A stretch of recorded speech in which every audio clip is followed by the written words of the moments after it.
नमस्कार दोस्तों, आपका हमारे YouTube चैनल में एक बार फिर से स्वागत है। आज का प्रसंग बहुत ही ज्ञानवर्धक और शिक्षाप्रद है। आज का प्रसंग है एक कलयुग के नालायक बेटे की कहानी। तो इस कहानी को बड़े गौर से आप पूरा सुनिएगा। तो चलिए सुनाते हैं दिल को झंझोर देने वाली ये कलयुग बेटे की सच्चाई, जिस पर हर किसी को गौर करना चाहिए। एक शहर में एक मनोहर नाम के सज्जन रहते थे, जो एक चपरासी का काम करते थे। उनकी पत्नी का नाम जो था वह उनकी पत्नी का नाम नीता था। अपने पति का बहुत सम्मान करती थी और हमेशा अपने पति के आय के अनुसार खर्च करती थी। उनका बेटा और एक बेटी थी। बेटी की शादी हो चुकी थी। बेटे का नाम संजू था और उनकी पत्नी ने संजू को खूब पैसा लगाकर पढ़ाया, उसके सारे खर्चे उठाए। एक ही तो बेटा था, इसलिए मनोहर ने संजू की सुख सुविधाओं में और उसकी पढ़ाई लिखाई में कोई कसर नहीं छोड़ी थी। उसे महंगे से महंगे स्कूलों में, कॉलेजों में पढ़ाया। मनोहर जैसे जैसे करके उसे कामयाब बनाना चाहते थे। इंटरमीडिएट की पढ़ाई पूरी करके आगे की पढ़ाई के लिए संजू दूसरे शहर में चला गया और वहां रहकर उसने खूब मेहनत से मन लगाकर पढ़ाई की। मनोहर ने बेटे को पढ़ाने के लिए दूसरे शहर भेजा था, ताकि वह अपने सारे सपने पूरे कर सके।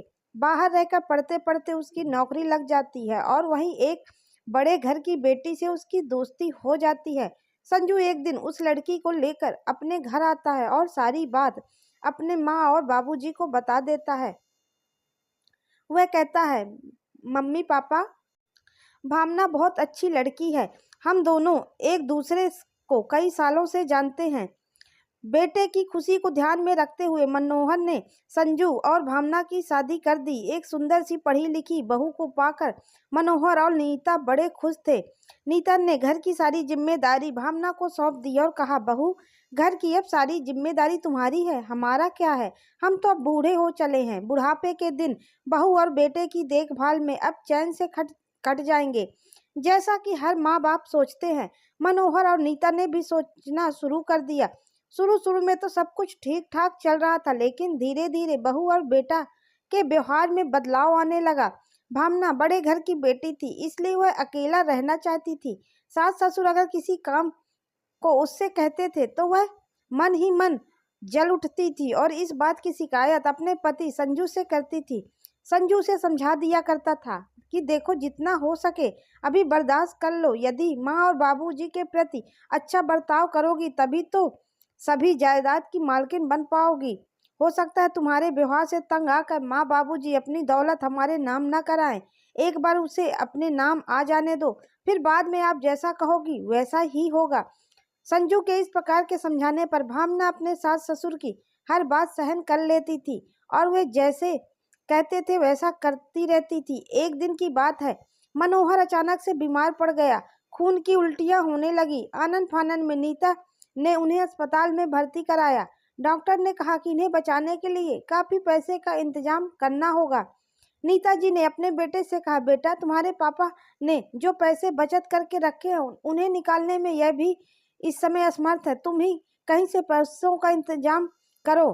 पैसों का नाम सुनते ही लड़का एकदम से कहने लगा, अरे माँ, इतने पैसों का इंतजाम मैं इतनी जल्दी कहाँ से करूँगा। मामूली सी तो नौकरी करता हूँ और अभी अभी मैंने अपना नया ऑफिस बनवाने का ऑर्डर दे दिया है, उसके लिए भी काफ़ी पैसे चाहिए। अचानक से इतने पैसों का इंतजाम मेरे बस की बात नहीं है। माँ ने कहा, बेटा, तुम्हारे पिता तो ठीक कराना ही होगा, हम उन्हें इस हालत में नहीं छोड़ सकते हैं। तुम कुछ भी करो, अपने किसी रिश्तेदार या दोस्त से पैसे उधार ले लो। तुम्हारे पापा जब ठीक हो जाएंगे तो वह सारा पैसा हम चुका देंगे। लड़का बोला, माँ पापा के पैसे अब काम नहीं आ रहे हैं, तो मैं तो इन्हें पहले ही कहता था कि अपना सारा हिसाब किताब मुझे सौंप दो, पर पिताजी को शायद मुझ पर भरोसा ही नहीं था। माँ ने कहा, इस बार इन्हें किसी तरह से ठीक करा लो। जब ये ठीक हो जाएंगे तुम्हें सबसे पहले मैं यही काम करवाऊंगी। बुढ़ापा पूरी तरह से हावी हो गया है, पता नहीं कब क्या हो जाए। लड़के ने कहा, ठीक है माँ, अगर कहीं से मदद मिलती है तो मैं देखता हूँ। इस प्रकार संजू वहां से चला गया और थोड़ी देर बाद माँ के पास वापस लौट कर आया और बोला, माँ, आप चिंता मत करो, पैसों का इंतजाम हो गया है। मैं 1 महीने में लौटाने की बात कहकर पैसे लेकर आया हूँ। यदि 1 महीने में पैसे नहीं लौटाए तो मेरी बहुत बड़ी बात हट कट जाएगी। माँ बोली, कैसे बात करते हैं बेटा, अपने पापा को ठीक होने जाने दे, हम सब चुका देंगे। इतना कहकर नीता मनोहर के पास चली जाती है। उधर से अपने पति संजू को पकड़कर एक कोने में भावना ले जाती है और उससे पूछती है कि आप बन तो रहे हैं श्रवण कुमार, पर इतना पैसों का इंतजाम कहाँ से करोगे?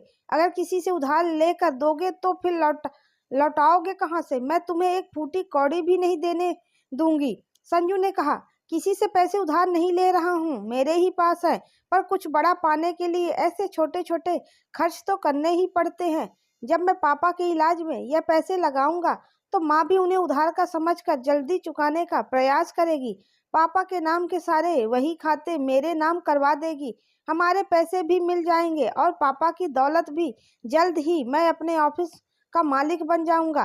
भावना भी संदीप की बात का मतलब समझ जाती है। इस प्रकार कुछ दिन तक अस्पताल में रहकर मनोहर का इलाज चलता रहता है।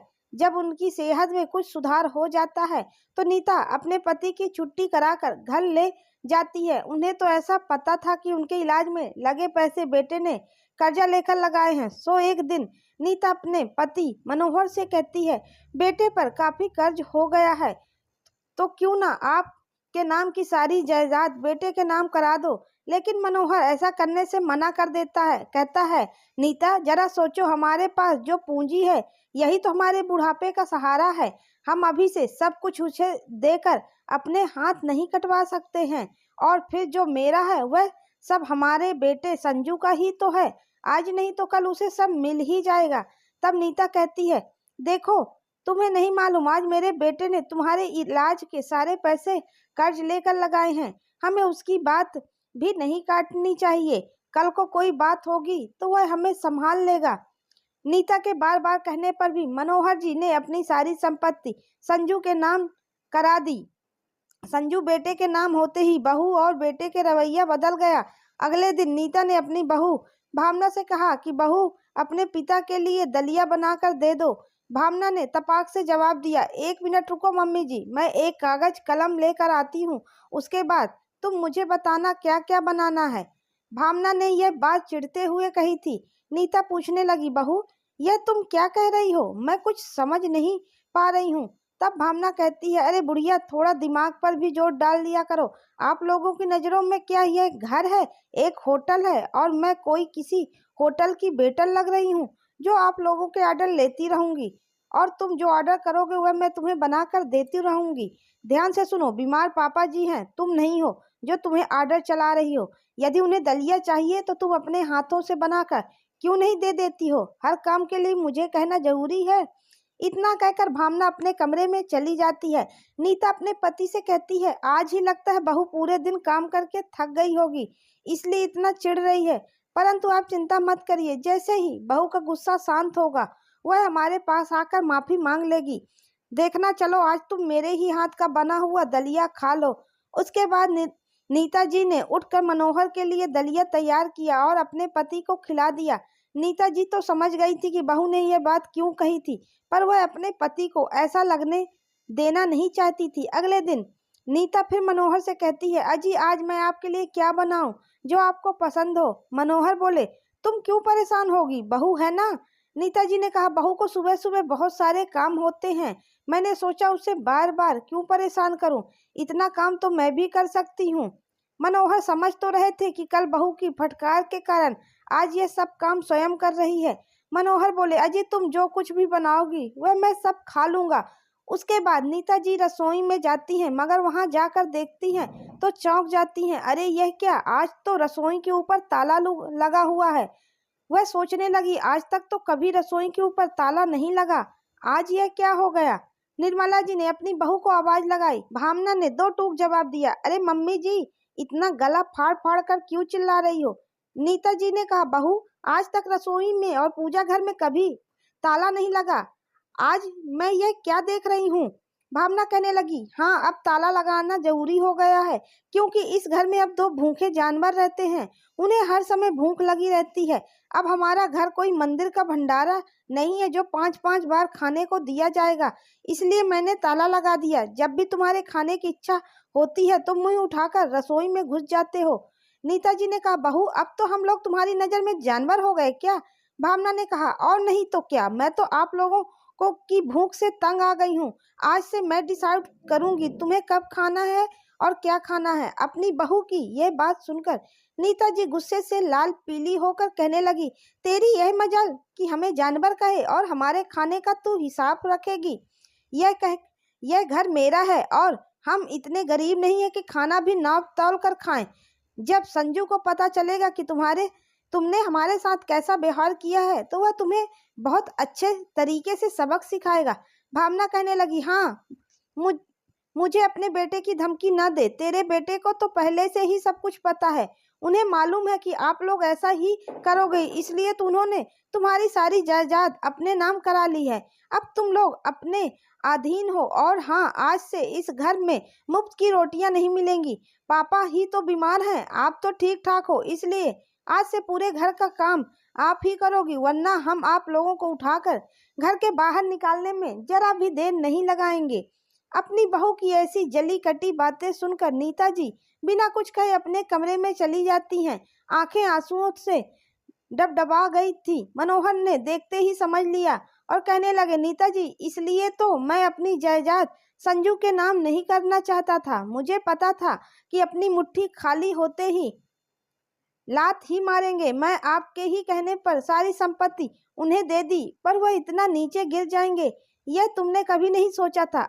अब भलाई चाहती हो तो इस घर के सारे काम करो, वरना इस घर के मालिक हमें बाहर निकाल कर फेंक देंगे। नीता जी कहने लगी, जी आप चिंता मत करिए, बेटे को आने दीजिए, मैं सारी बात उससे कहूंगी। रात को जब संजू आता है तो भावना ने जैसा व्यवहार किया था वह सारी बात नीता जी अपने बेटे को बताने लगती हैं। कहने लगती है, बेटा, क्या हम इस घर के जानवर हैं जो मेरी बहू हमें जानवर कहती है? आज तक हमारी रसोई पर कभी ताला नहीं लगा, पर आज भावना ने हमारे लिए ताला डाल दिया। क्या हम तेरे माता पिता नहीं हैं या फिर कोई गुलाम है? माँ की बात सुनकर बेटे ने कहा, बस करो माँ, आप लोग किस जमाने में जी रहे हो? आज के समय में ना बड़ा बाप है ना भैया, सबसे बड़ा रुपया। आपको क्या लगता है कि पूरी जिंदगी मैं और मेरी पत्नी तुम्हारी चाकरी करेंगे? खबरदार, जो आज के बाद मेरी पत्नी के बारे में कुछ कहा वह जैसा कहे वैसा करते रहना, वरना बहुत बुरा होगा।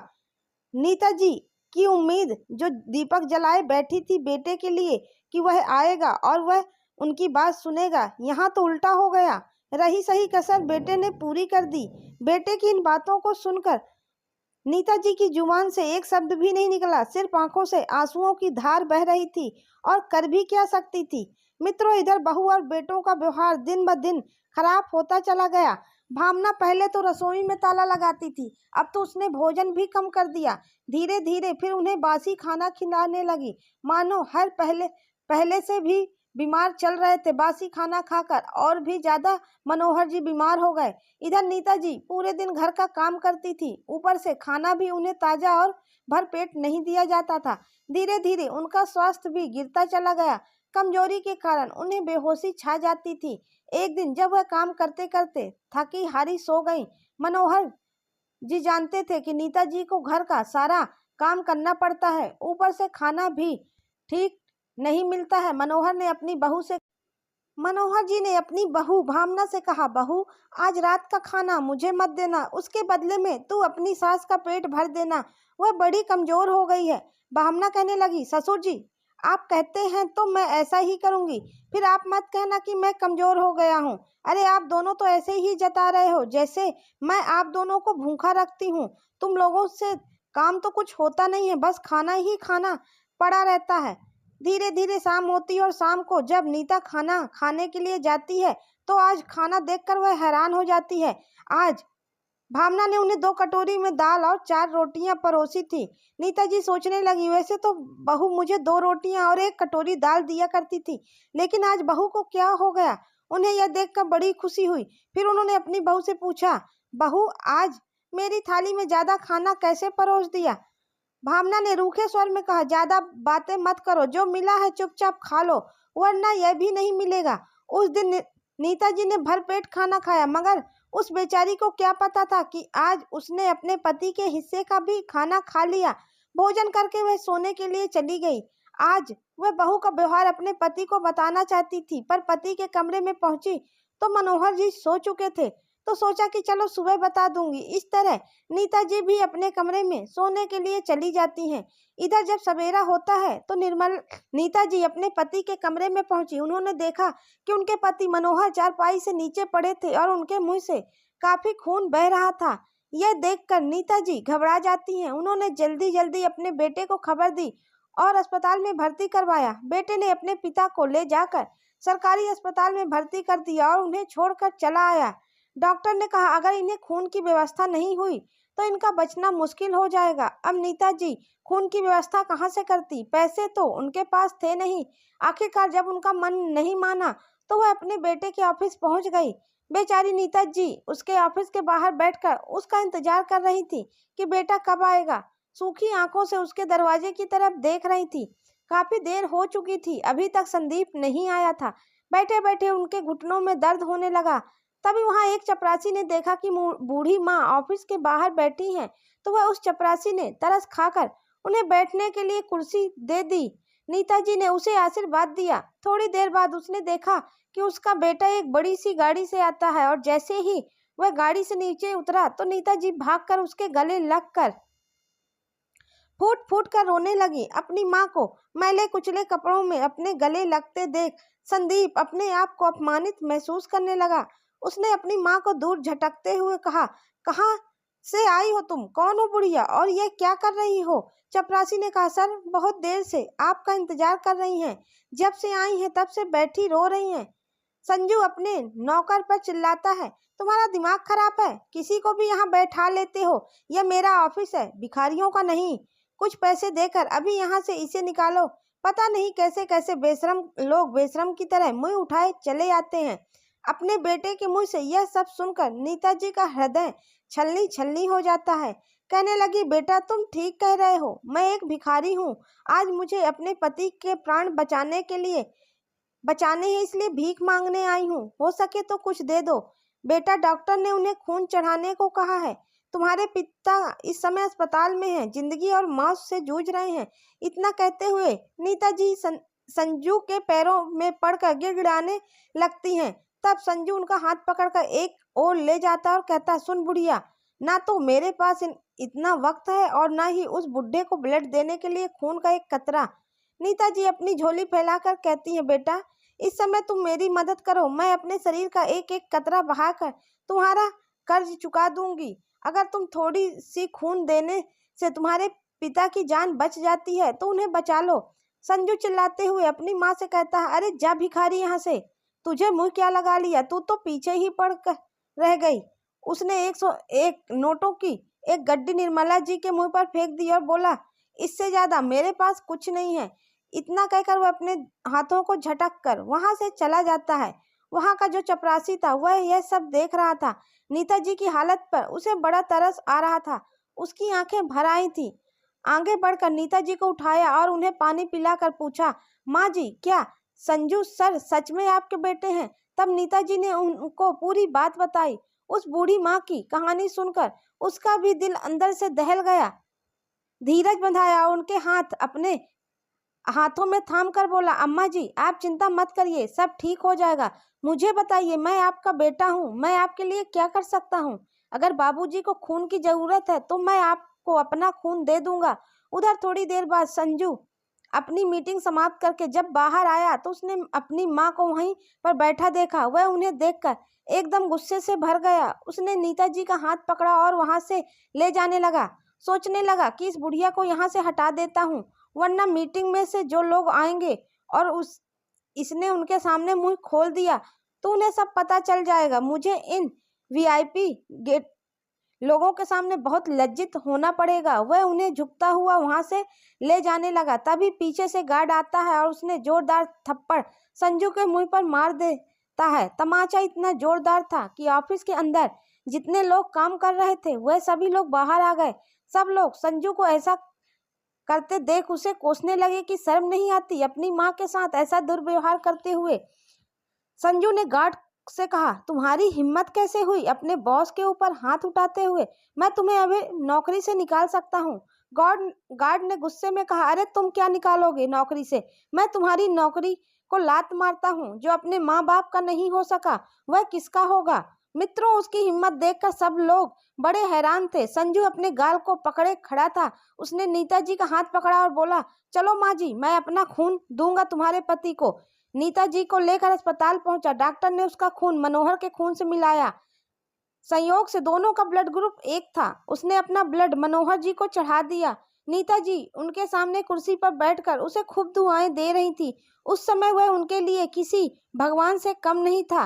ब्लड चढ़ाने के बाद नीता जी के पैरों में गिरकर रोने लगी। कहा, माँ जी, मेरे पैर पड़कर तुम मुझे पाप का भागी क्यों बना रही हो। माँ के लिए उसका हाथ बच्चों के सिर पर आशीर्वाद के रूप में होते हैं। नीता जी ने थोड़े पैसे उस गार्ड को देते हुए कहा, बेटा, तुमने मेरे लिए अपनी नौकरी छोड़ दी, ये थोड़े से पैसे रख लो, तुम्हारे बच्चों के काम आएंगे। गार्ड ने कहा, माँ, तुम मेरी नौकरी की चिंता मत करो। तुम सुबह से बैठी यहाँ रो रही हो, तुमने कुछ खाया भी नहीं होगा।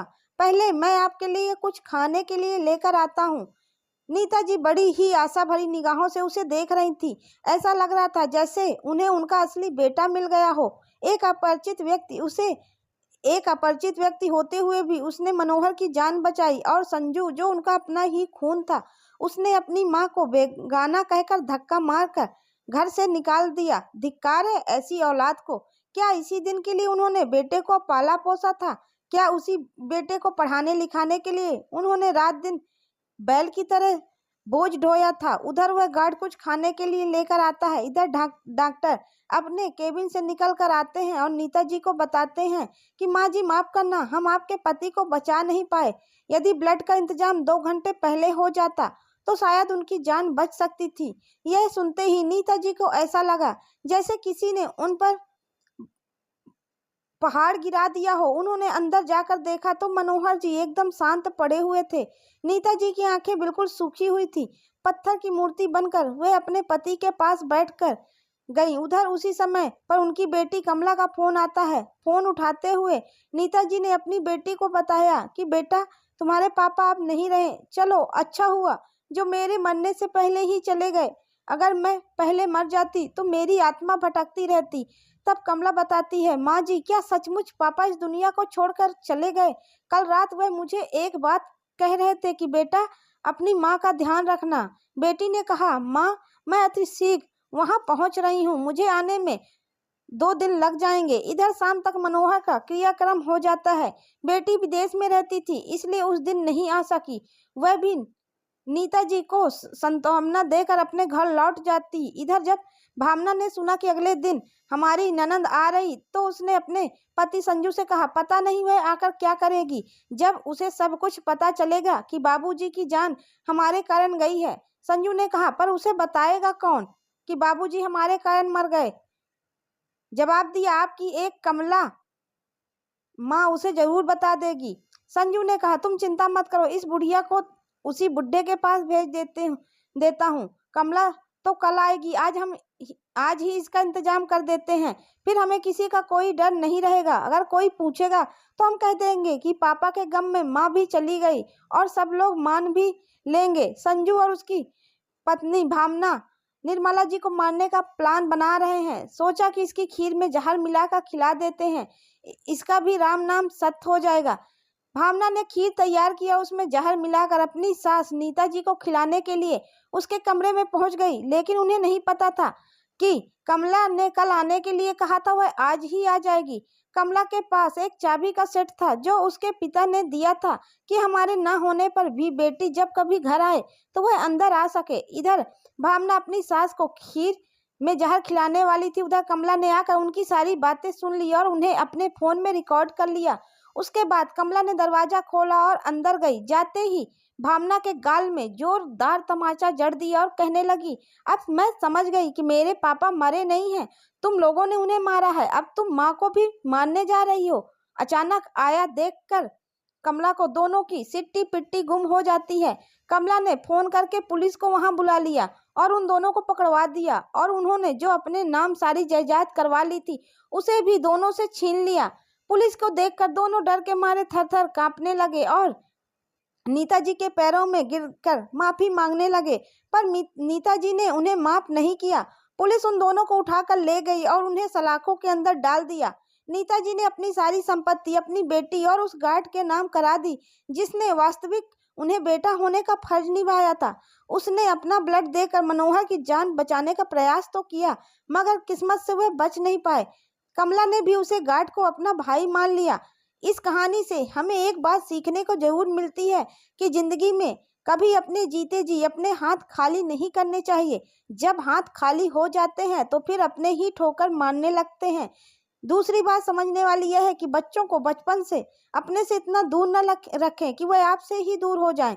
जितने भी रिश्ते होते हैं वह सब प्यार की बुनियाद पर होते हैं। यदि प्यार है तो बेटे का बाप और बाप का बेटा, प्यार नहीं है तो कुछ नहीं है। बचपन से जब हमें उन्हें पढ़ने लिखने के लिए अपने दूर भेजते हैं तो साल जब तक वह हमसे दूर रहते हैं तो उनका हमारे प्रति मोह खत्म हो जाता है, और जिसके अंदर मोह नहीं होता वह कभी आपकी केयर नहीं कर सकता। तीसरी बात समझने वाली यह है कि स्कूल में पढ़ने के साथ साथ एक पार्ट अपनी संस्कृति और संस्कारों का भी पढ़ाया जाए। यदि वह अपने बच्चों को नहीं पढ़ाएंगे तो वह सभ्यता भूल जाएंगे। विदेशी स्कूलों में पढ़ाते पढ़ाते बच्चे अपने देश और अपने संस्कारों को भूल जाते हैं और माँ बाप को बूढ़ा होते ही त्याग देते हैं। मैं तो कहूँगा कि अपने देश में जितने भी कॉन्वेंट स्कूल हैं उनमें आधे घंटे का एक विषय बढ़ा दिया जाए। उसमें अपने आदर्श, अपनी संस्कृति, अपने सिद्धांत, अपने महापुरुषों के बारे में जरूर बताया जाए और बच्चों को यह भी बताया जाए कि आज जैसे हम बच्चे हैं और हमारे माँ बाप हमारे माता पिता हैं, कल उसी दौर पर हम भी आएंगे। कल हम किसी के माता पिता बनेंगे और हमारे बच्चे होंगे। आज हम अपने माँ बाप के साथ जो करेंगे कल हमारे बच्चे भी वही हमारे साथ करेंगे। इसलिए बच्चों को बचपन से ही यह चीज़ सिखाई जानी चाहिए कि हम जो जैसा करेंगे वैसा हमको मिलेगा, और माँ बाप हमारे लिए कितना कष्ट सहकर और हमें पढ़ाते लिखाते हैं, इसलिए हमें भी उनके कष्टों और तकलीफ़ों को समझना चाहिए। और जब उन्हें दिक्कत हो तो हम भी उनके लिए उनके माँ बाप बनकर खड़े होना चाहिए। ज़रूरी नहीं है कि माँ बाप पैदा करने से ही माँ बाप बनते हैं। माँ बाप आप उनका सब कुछ कर कर भी बन सकते हैं। जैसे एक गार्ड ने उनका बेटा ना होते हुए भी बेटा बन कर दिखाया, उसी तरह हर बच्चा अपने माँ बाप का माँ बाप बन सकता है। अगर यह आपको स्टोरी बहुत अच्छी लगी है तो प्लीज़ कमेंट्स में जय माता दी जरूर लिख दीजिएगा, और अगर आपको इस स्टोरी ने दिल छू लिया है आपको, तो आप स्टोरी को लाइक कीजिए और चैनल को सब्सक्राइब करना बिल्कुल भी ना भूलिए। अब हम मिलते हैं आपसे अगली स्टोरी के साथ, तब तक के लिए नमस्कार।